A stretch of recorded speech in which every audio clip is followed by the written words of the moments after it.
Yun, may biglaan tayong hakot kaninang umaga dyan sa Bustos yan. Yung may pinahakot lang si Ma'am Charm.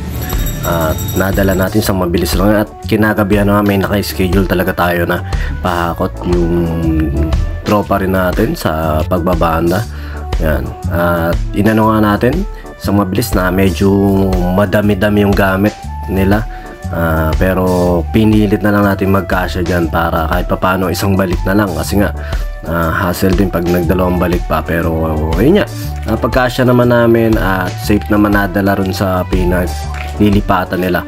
Medyo maliit lang yung parang nalipatan nila ngayon, napakadami nilang gamit.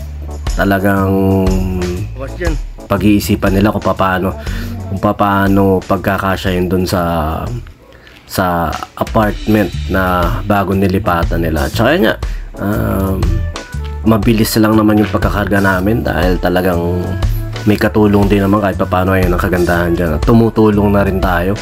Dapat talaga drive lang ako tsaka tawag doon, kamada, pero kahit paano para mabilis na tumutulong na rin tayo sa mga ganyan para mabilis na rin sila.